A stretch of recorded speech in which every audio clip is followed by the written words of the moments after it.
everyone, and welcome. Thank you for joining us today. We'll be getting the meeting started shortly. While we're waiting to officially start the meeting, we do have a sign-in form available for this meeting. If you could take a minute to fill it out, we would appreciate it. It's not a requirement to fill it out, but it does help provide us with better information to understand those who are joining us today.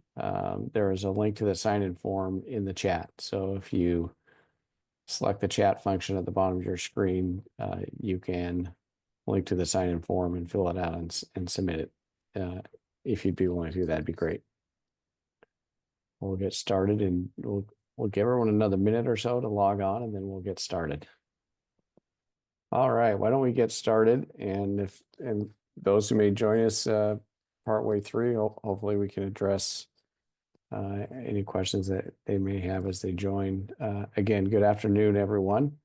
We really appreciate you joining us for this virtual meeting for the High Valley Transit's SR-224 Bus Rapid Transit Project.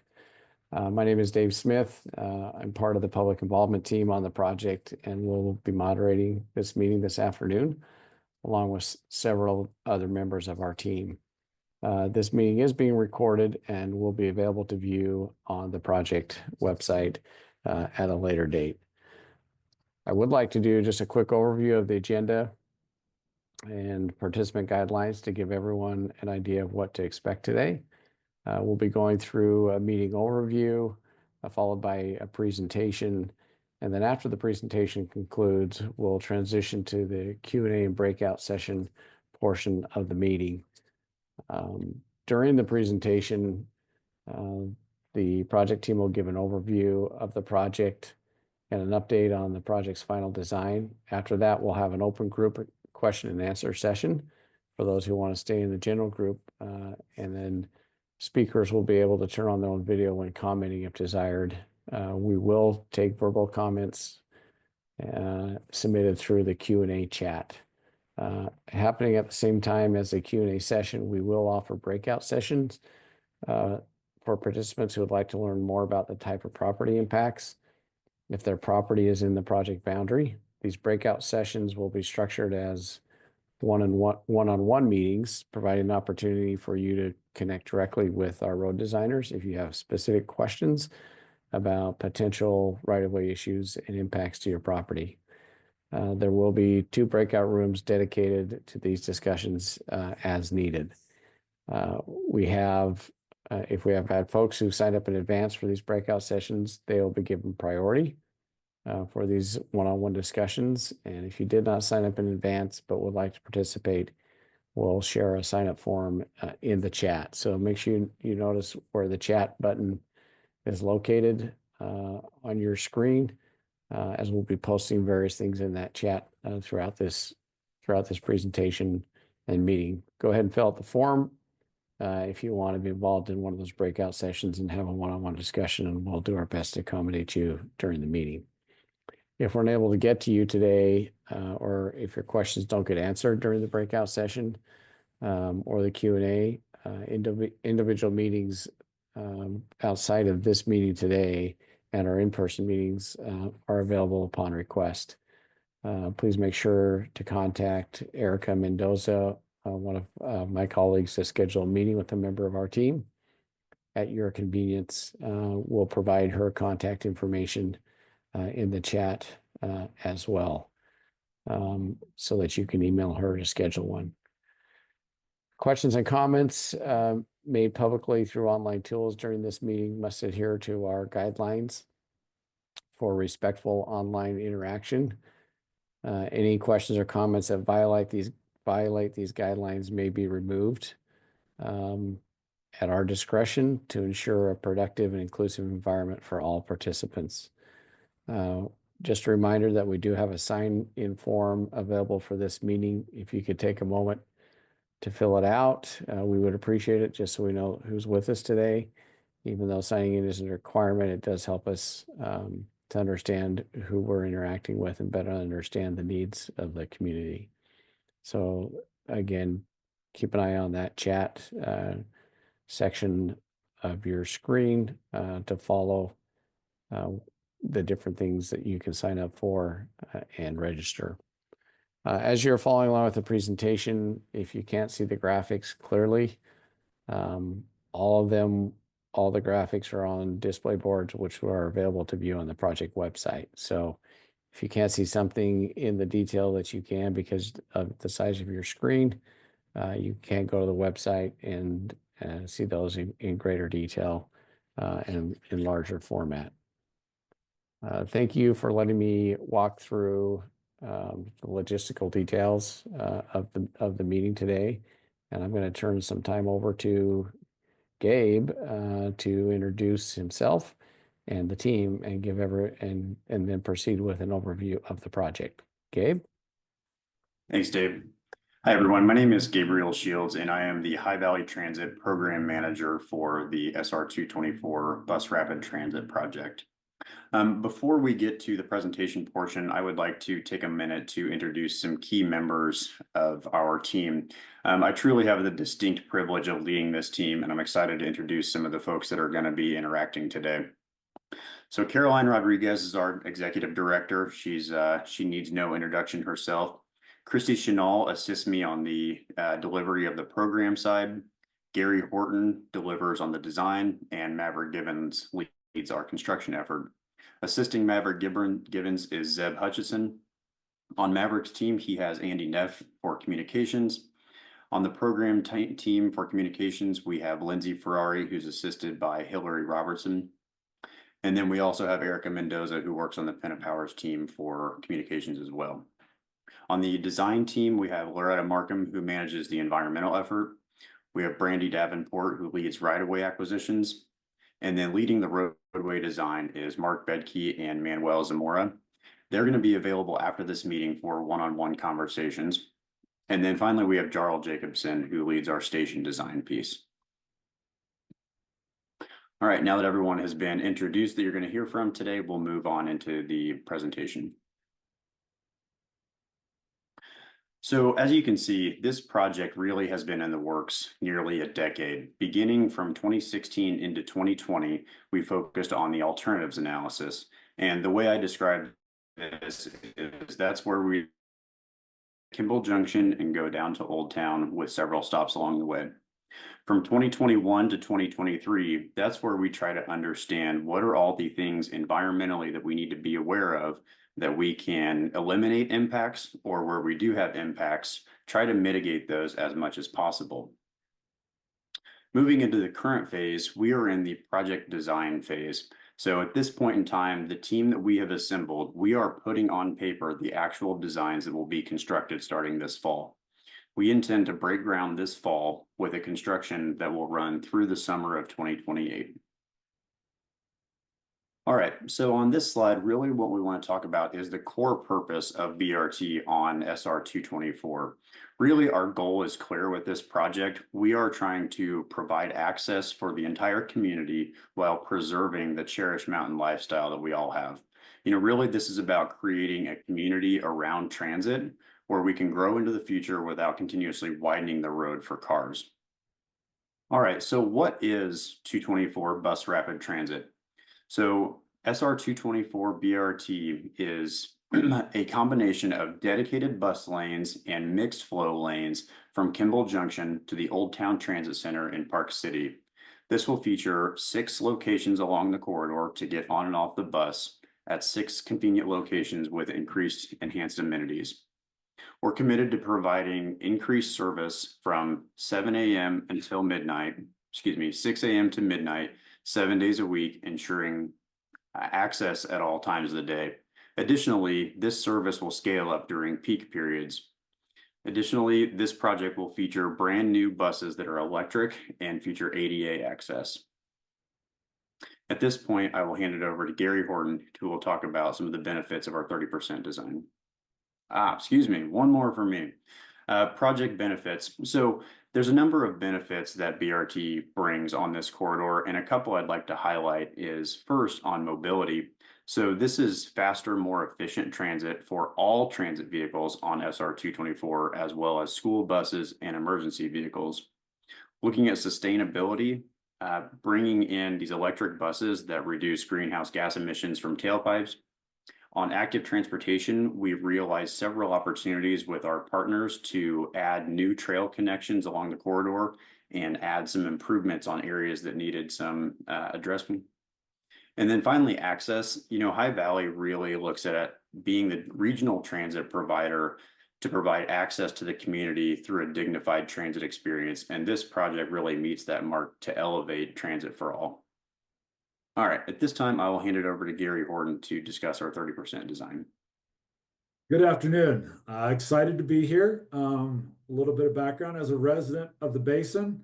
I'm excited to be on the design of this project, and I'm also excited in the future to use this BRT system when it's up and running. So with that, we've been doing a lot of work in the design over the last year, 6 months to a year, and I'm going to hit a lot of these highlights that are on this slide as I talk about the next slide. I'm a picture guy, so pictures are worth 1,000 words for me. So Erica, if you don't mind sliding to the next slide, and I'll hit on all those elements. So what you'll see here is a portion of the design. In the top right corner is a lane configuration that was planned from the environmental study. That was a clearance that was provided with environmental.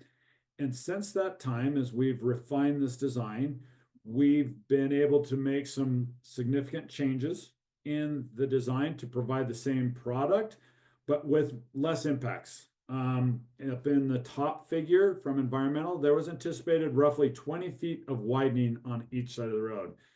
In the bottom figure, which is the current design that we're proceeding with, this is at 30% and we're moving towards 60%. We're only widening 10 feet of the roadway.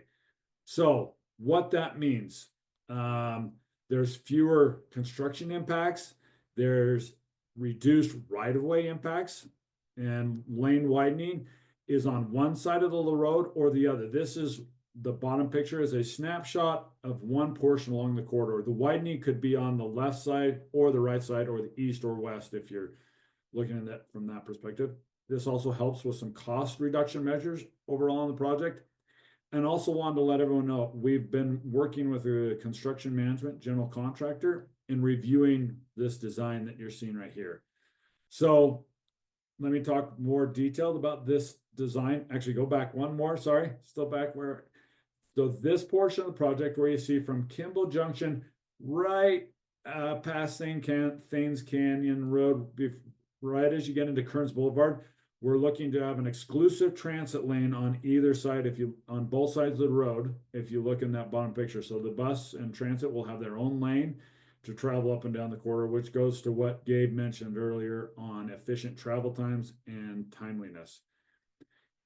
And then Erica, if you go to the next one. As we reach into Park City portion of the project, so in general terms, from SR-248 or Kearns Boulevard up to Old Town Transit Center, the buses will run in what's called a mixed flow. So they'll run in the same lanes as the cars do in those outside 12-foot lanes as part of the element in that. And there is, as you can see, not widening in that portion of the corridor where, except at the intersection of SR-224, Deer Valley Drive, Empire, there's some intersection improvements that are going on there. Other element of the design that Gabe mentioned, we have stations that are set up along the corridor. These are depictions of what's anticipated to be placed at the BRT stations. These are a work in progress. We had various working groups and community workshops, as you can see on the right-hand side. We went through 3 of those to help get feedback from community as to what is desired at these stations. How do we want them to look? What's the feel? And so that they become the greatest product and the most beneficial for those riding the system. On the left-hand side, and once again, these are depictions of what those stations will look like as we put them on the corridor. And with that, I'll turn it over to the contractor. Hi, everyone. I'm Zeb Hutchison. I'm with Stacy and Whitbeck. We're the CMGC contractor. So in the beginning, so this is a CMGC contract. So what is that? It's basically a very collaborative approach to the construction. It brings us on in the beginning of the project as a real-time consultant and providing just over-the-shoulder feedback to the design team as they go, value engineering ideas, and allows us to incorporate some of these things you see in this first bullet: safety, impact mitigation, quality, and provide cost certainty to the owner as we go. And so that's something that we start out with. As we get closer to construction, we'll sort of transform into the contractor, and it also brings we've had a lot of experience. We know what the design looks like, and allows us to be more efficient out there as we build. I've had the privilege of almost my whole 20-year career to build, be in a CMGC environment. So it's really truly a great alternative project delivery. You want to choose it. It's what it's gonna deliver is a world-class project. And so our company's built a lot of projects in Utah, 34 different projects. A lot of them are CMGC alternative delivery projects, a lot for transportation agencies, UTA, Front Runner, and stuff like that. So we're super excited to get this thing finished up on the design and get to construction, and work with all of you as we get going. And I'm going to turn it over to Andy. He's going to talk a little about some of the impacts and how we will navigate those. But the main thing is we want to make sure that we're very specific and just very approachable so that we're involved with you every step of the way. Yeah, thanks, Zeb. So yeah, my name's Andy Neff. I'm excited to be part of the public involvement team for this BRT project. Specifically, my role is I am part of the construction contractor team with Zeb and Maverick and the others. And so I'll be leading outreach. As we move into construction, I will be sort of the boots on the ground, so to speak, to work with property owners on the ground that live adjacent to the BRT corridor. Also, we'll be helping with outreach with the motorists that drive through. There will be, obviously, with construction, we're going to have impacts, and we want to be very proactive about providing the public information. We really consider the public partners in this project, and we need to have everyone on board to have a successful project. And so by providing you information, and so you know what to expect, we hope that will happen. So we have a full suite of outreach tools and resources that are noted there. Initially, we'll be doing some corridor canvassing to get to know the property owners along the route, and as we move along, providing update flyers. We'll have a project hotline and email, easy ways for you to reach out to our team if you have questions or concerns along through the process. Weekly email updates to keep you in the loop on what's happening and what's kind of on the radar and coming up. And then web and social media updates. We'll use these platforms also to reach the larger public, to provide information on the project vision as well as construction updates. And then the last one you see there is stakeholder advisory committee. So we've used these on previous BRT projects. It'll be kind of a cross section of the community, maybe 10 to 12 folks made up of representatives from the business community, residential community, local governments, and partners who meet regularly with our team to receive updates and to get their questions answered. So as I mentioned, we just want to be super proactive and collaborate with you. There could be utility service interruptions. We'll provide plenty of advance notice for them, as well as access closures or changes and traffic control. So again, I'm really excited to get out in the community. This is a community project. I'm excited for the benefits that this project will bring to the Park City and Summit County community, and look forward to working with you as we move more into construction. Gary, again, I'm going to touch on this slide and then turn it over to Brandy, who will talk about what this slide means for those who are impacted.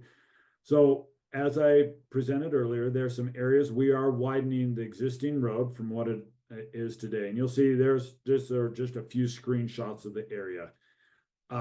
It's meant to stay high level. We have more detail. That's what those breakout rooms are for. So if you're curious to see what the widening looks like in your particular personal property or area, please schedule one of those.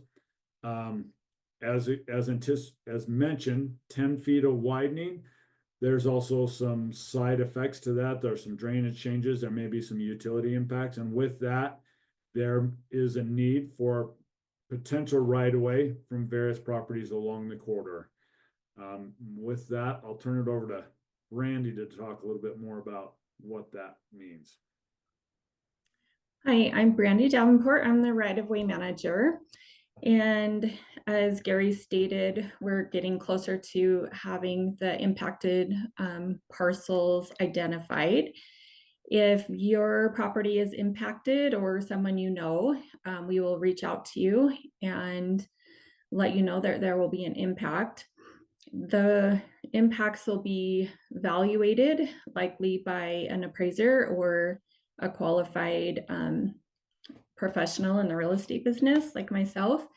And then those evaluations are reviewed by a separate independent person, and then an offer is made to purchase either the property or the easement needed from the property owner.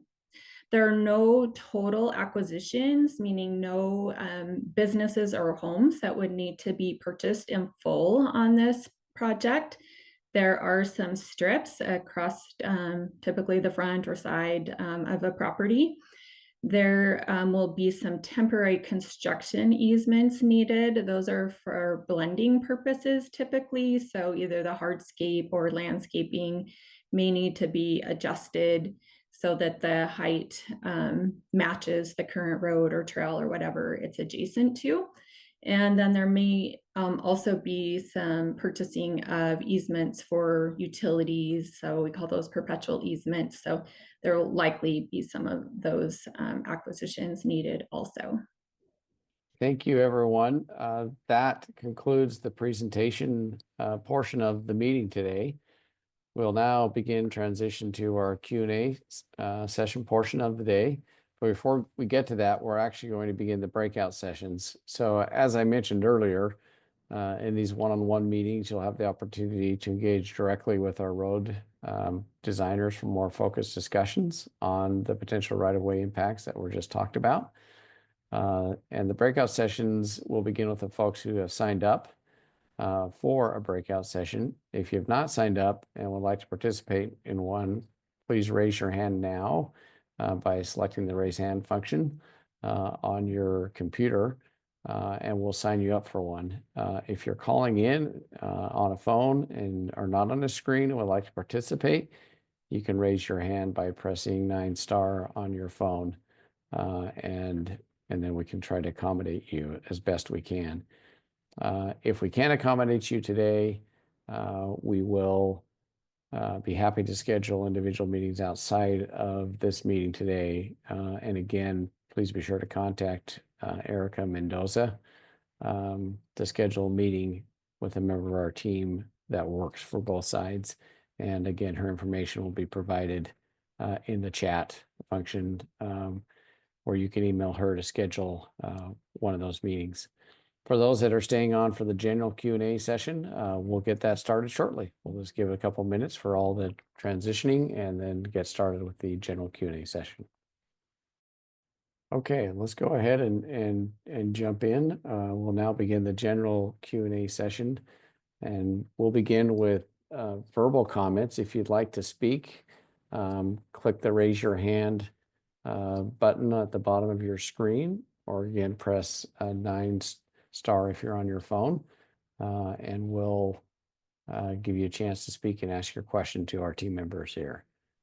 If you don't want to speak but still ask a question, the Q&A function is open to submit a written comment, and we'll monitor those as well. Any questions?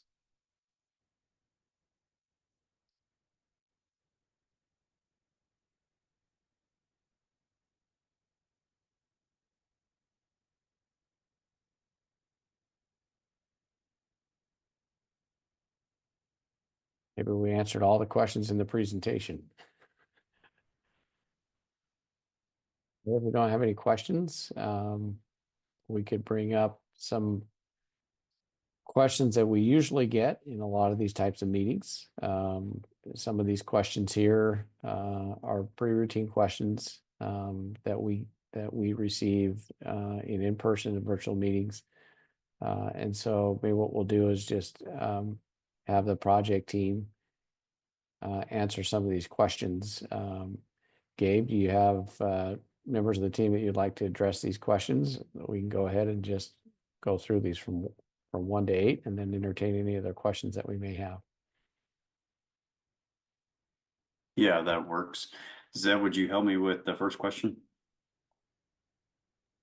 Sure. So the construction phasing, the main part of it is we're trying to get, it's really difficult to build construction up there just because of the timelines of the short construction seasons, because the winters kind of block it out. So we're trying to get to some early work. And that'd be late this summer if we're able to get there. And that would be sort of from Kimball Junction south along the west side there. We'd be putting in some drainage work down and then working in the median areas. And then after that, our general phasing is going to be kind of working, and you saw those widenings on there, but either one section or the other. But we're basically trying not to be working in 2 areas in the same to sort of configure the traffic through there. So as the design develops, we're continuing to dial that phasing in. But if anybody has any more specific questions on that, you can ask me and I can get into some more detail. Okay, I'll move on to the second question. So who are expected to be the primary users of the BRT line? So generally we see that, we have visitors, we have workforce, we have residents that use this system. High Valley really serves the regional transit needs, and a lot of that we see is heavily focused on the workforce population. So we move a lot of riders from Wasatch County, from Heber, from Midway, from Salt Lake Valley, all across the Wasatch back. But really one of our target ridership bases for the BRT project is workforce. And then our next question is about how will the BRT construction be coordinated with other projects in the area? Gary, can you take this one? Yeah, absolutely. So fortunately, we've already been talking with the municipal agencies, both Park City, Summit County, UDOT, and have already begun the coordination effort required to try and make the construction between the 224 BRT project, the design, seamless as possible. So there are projects that are going on. We're trying to facilitate that coordination. You'll find some of those projects are going to start construction this year, and through our design effort, we've tried to reduce any rework or double impacts in almost all those areas. There is a project both with a water line along the corridor. UDOT has a pavement preservation project along the corridor, and Park City has a project along the corridor that we're currently coordinating with and trying to facilitate design so that our design matches up with what they're putting in, and make it the end product a useful product for all users, both their projects and the 224 BRT project. Appreciate that, Gary. I'll move on to number 4. So this is a big one that we're hearing a lot about. So how much will the project cost and how is it being funded? So right now our all-in program budget is in the range of $97 to $103 million.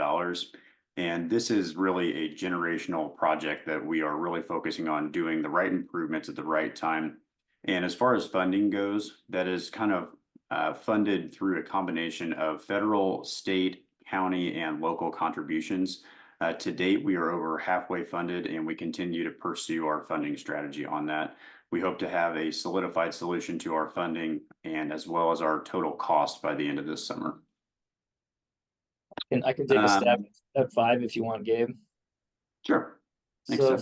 So 5, obviously there's a trail that runs along most of the road out there, and there's a lot of people use that facility. They're quite worried about that facility. So I've got quite a few questions from people about how we're going to maintain that during construction.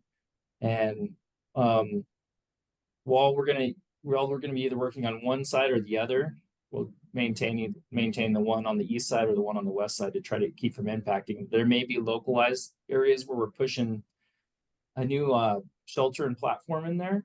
And so the bike path might be, or the multi-use trail might be impacted that area. So we'll do a detour for a little local area there. And then I don't know if you remember from the slide, but it showed the final configuration. I think a lot of cyclists run down the wide shoulders right now, and some people are concerned the shoulders may be getting a little bit more narrow, but they also are adjacent to a full dedicated bus lane, which will only have buses in it. I think it's about 6 an hour will be running through there. And then you have another 2-foot buffer there. So you have a pretty good shoulder, and then you're going to be sort of protected from the mainline traffic, which is the bulk of the traffic running up and down the corridor out there. So overall, I think it will be better for cyclists when we're done. And we're also looking at coordinating some different trail improvements with some of the other agencies as well.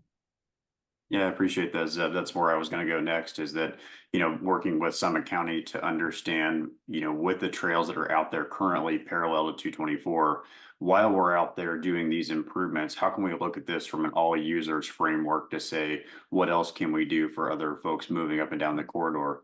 And through that process and communicating with Summit County, we've identified areas on the west side of 224 from Canyons to Sun Peak and Sun Peak to Bear Hollow, where there's some existing gaps in the trail network that this project is hoping to close. So I think there's another place where cyclists can see improvements through this project.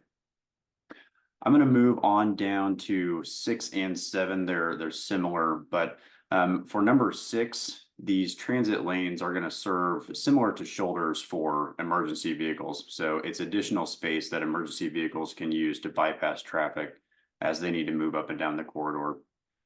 And then number 7, can other bus services use the BRT lanes? Yes. Any transit vehicles that are moving along 224, not just the bus rapid transit buses, but any transit vehicles moving up and down the corridor can use these. So these are, both High Valley transit buses as well as Park City transit buses, anything that's moving up and down the corridor. And then also this is going to serve school buses as well. And then I can take a stab at number 8, and I may need a little help from Loretta, but we'll see how this goes. So how is the project expected to improve emissions in the area?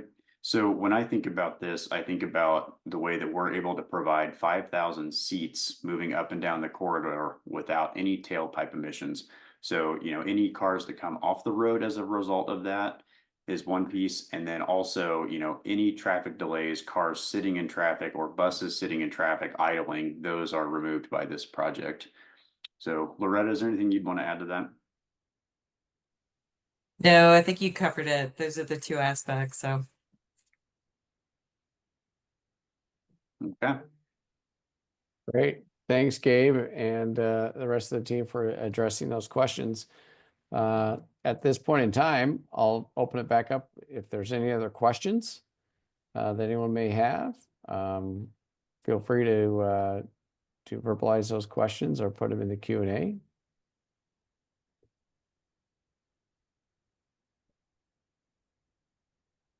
It doesn't appear that we have any other questions, so we just want to thank everyone for taking the time to join us this afternoon. We appreciate your interest in the project and your involvement in these early stages of the final design process. And we hope that you'll stay connected to the project throughout the remainder of the design and into construction. A few last reminders before we sign off today. This recording will be available on the project website. And if you think of a question that you didn't answer, that you didn't ask today, and you would like to ask that question, please feel free to contact Erica Mendoza, whose information is in the chat, and she can schedule a meeting with a member of our team to answer that question. Gabe, I'll just throw it back over to you for any closing thoughts that you have, and then we'll give everyone the rest of their day back. Thanks, Dave. I appreciate that. Again, we appreciate you coming out to learn more and take some time to understand the process that we're going through. We are committed to continuing to engage and listen to the community and understand how this project can serve the community better. And we look forward to continued conversations over the next several months. Wonderful. Thanks, Gabe, and appreciate your attendance. Everyone have the rest of a great day. Thanks all. Thanks.